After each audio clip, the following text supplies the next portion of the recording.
Welcome to our lecture on the literature review, one of the most critical components of any research study. Today, we will break down what a literature review is, why it matters, how to conduct it, and how it strengthens your research foundation. By the end of this session, you should be able to clearly understand the role of the literature review in research. You will also learn how to systematically search, analyze, and synthesize existing knowledge, avoid common mistakes, and connect your review to your theoretical framework. A literature review is not just a summary of articles. It is a critical, organized, and analytical examination of what scholars already know about your topic. It positions your study within the broader academic conversation and helps clarify where your research fits. The literature review serves several crucial functions. First, it contextualizes your research by showing how your study relates to existing knowledge. Second, it helps you identify gaps or inconsistencies in the literature, areas that have not been sufficiently explored or need further clarification.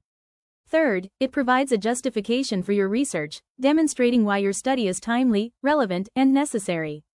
Fourth, it gives insights into methodological approaches previously used, allowing you to assess what method is most appropriate for your own work. And lastly, the literature review supports the development of your theoretical framework, which acts as the lens through which you interpret your findings. Together, these functions make the literature review an essential part of any rigorous research project. The first step in conducting a literature review is defining your scope. This means clearly identifying the boundaries of your topic. Ask yourself, what specific problem or research question am I focusing on? What variables or concepts are involved? What geographical, temporal, or demographic limitations should I consider? Defining your scope prevents you from drowning in irrelevant information and helps you stay focused and systematic throughout the process.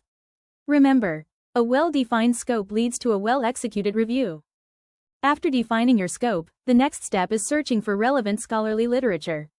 Use credible academic sources such as Google Scholar, PubMed, JSTOR, ERIC, and institutional research repositories. Develop a strong search strategy by identifying relevant keywords, synonyms, and Boolean operators like and, or, and not to refine your search. For example, searching maternal health and prenatal care will give you different results compared to maternal health or prenatal care. At this stage, cast your net wide. Gather as many relevant studies as possible. You will refine them later. Once you've gathered enough sources, the next step is organization. Studies can be categorized by themes, trends, methodologies, theoretical perspectives, chronological sequences, or conceptual similarities. For example, if your topic is online learning, you may group studies into themes such as student engagement, instructional strategies, technological challenges, and learning outcomes. By organizing literature into meaningful categories, you begin to see the structure of knowledge surrounding your topic. Critical analysis is the heart of a strong literature review. Here, you examine each study's methodology, sample size, validity, reliability, strengths, weaknesses, and contributions. Ask questions such as, is the methodology appropriate? Are the findings significant and credible? Are there biases or limitations? How does this study compare with others on the same topic? Critical analysis shows that you're not simply accepting information at face value, you're evaluating it with an analytical and scholarly mindset. Synthesis means weaving multiple studies together to create a cohesive narrative. Instead of summarizing one article after another, synthesis shows how studies connect, contrast, and complement one another. You identify patterns, similarities, contradictions, and evolving trends. This is where your academic voice emerges. You demonstrate your ability to see the bigger picture and articulate the state of knowledge in your field. A good synthesis leads naturally to discovering gaps, areas where new research, like yours, is needed. Writing the literature review involves structuring your analysis logically and coherently. Start with an introduction that states your topic, scope, and purpose.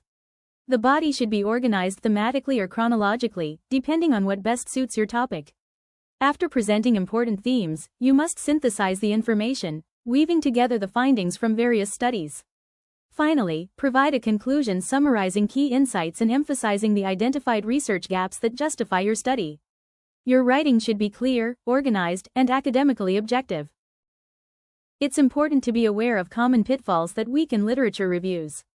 These include summarizing studies without analyzing them critically, relying heavily on outdated sources, ignoring contradictory findings, and using too many secondary sources instead of primary research. Another mistake is failing to synthesize the literature, resulting in a fragmented, report-like output instead of a coherent academic narrative.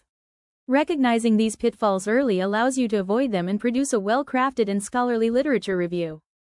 The literature review directly supports the development of your theoretical framework. As you compare studies, you will encounter various theories used by researchers to explain phenomena. Your task is to identify which theory best aligns with your research problem and variables. The literature also shows how these theories were applied, successfully or not, giving you insight into how to structure your own theoretical foundation. This ensures that your study is grounded in established scholarly perspectives. To make your literature review process more efficient, use digital tools designed for research and reference management. Applications like Zotero, Mendeley, and EndNote help you organize citations and create bibliographies with ease. Mind mapping tools like MindMeister or XMind help visualize concepts and theoretical structures. Google Scholar alerts allow you to stay updated with newly published research in your field. These tools save time, reduce errors, and improve your workflow. A standard literature review typically follows this structure: an introduction that defines your scope, a body section organized by themes or chronology, a section on theoretical perspectives, and finally, a synthesis that outlines gaps and establishes your research direction.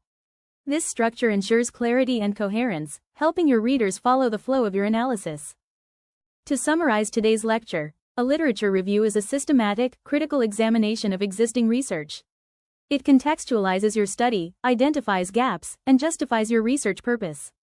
Its process includes defining scope, searching for literature, organizing content, critically analyzing studies, and synthesizing insights. Avoid common pitfalls, support your theoretical framework, and use digital research tools to streamline your work. A strong literature review strengthens your entire research project and sets the stage for credible, impactful findings. We will now move on to a set of 5 practice questions to help you assess your understanding of literature review. After each question, I will discuss the correct answer along with the rationale behind it. Feel free to pause the video if you want additional time to think or review each item. Question number 1. Which of the following best describes the primary purpose of a literature review?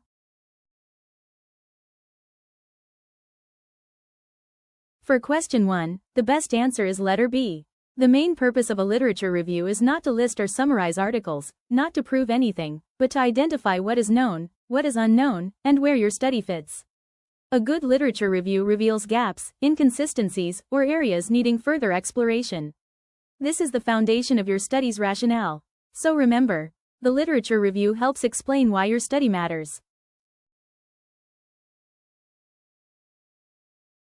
Next, question number 2. What is the most important reason for critically analyzing literature instead of simply summarizing it? The correct answer is letter B. Critical analysis goes beyond just retelling what the authors said. It allows you to evaluate the quality of each study, their methods, their biases, their reliability, and how they relate to one another. This deeper analysis is what makes a literature review valuable. Simply summarizing gives information, but critical analysis creates understanding. Next question. A researcher groups collected studies according to themes such as student motivation, teacher strategies, and online learning outcomes. What step of the literature review process is this? For question 3, the answer is letter C, organizing the literature. After gathering articles, the next step is grouping them into meaningful categories based on themes, methods, or concepts. This step prepares you for synthesis because it allows you to see patterns and relationships between studies. So when you see grouping of studies into themes, that is organization. Next, which of the following is an example of a well-formulated synthesis statement?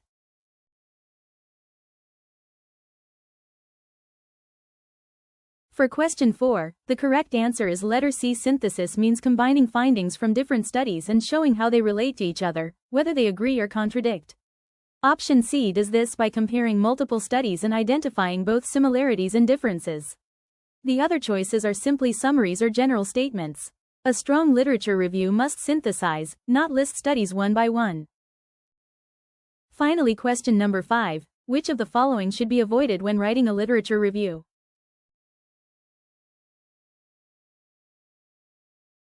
For question 5, the correct answer is letter C, ignoring contradictory findings.